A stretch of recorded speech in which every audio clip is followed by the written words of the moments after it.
Mahigit 100 pamilya inilikas matapos ang malawakang pagguho ng lupa sa isang barangay sa Albay.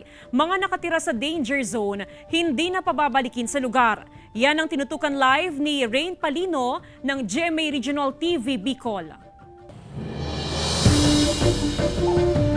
Rain?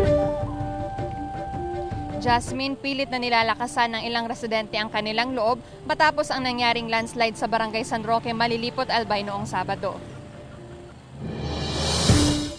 Matapos ang pananalasa ng bagyong Quinta, Rolly at Ulysses sa Bicol, nagkaroon ng malawakang pagguho sa San Roque, Malilipot, Albay. Kwento ng lokal na opisyal, nakararanas na ng maliliit na pagguho dito simula pa ng bagyong Riming noong 2006, ngunit ngayon lang nangyari ang ganitong insidente. Nasa 7-kilometer danger zone na ito na Bulkang Mayon. Simula bagyong Quinta, nakapagtala ng 7 landslide sa lugar. Etong tinatayuan ko ngayon ay bahagi ng Bulawan Gali ng Mayon.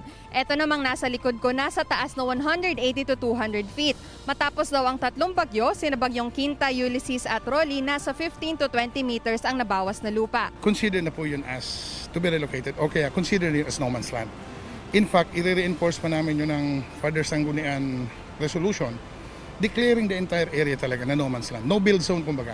Meaning, no presence of any structures, even human activity, pagbabawal na namin doon. Dahil sa pagguho, natabunan ng malalaking bato at buhangin ng Bulawan River. Nagkakaroon na ng rechanneling o pagtanggal ng malalaking bato sa ilog para maisaayos ang daloy ng tubig. Dahil sa insidente, inilikas ang mahigit 100 pamilya sa Barangay San Roque. Nasa 104 na pamilya o 403 na individual ang kasulukuyang nasa evacuation center. Nung mga nakaraan pong typhoon, talagang ano na po yun, nag-uumpisa na po mag-landslide.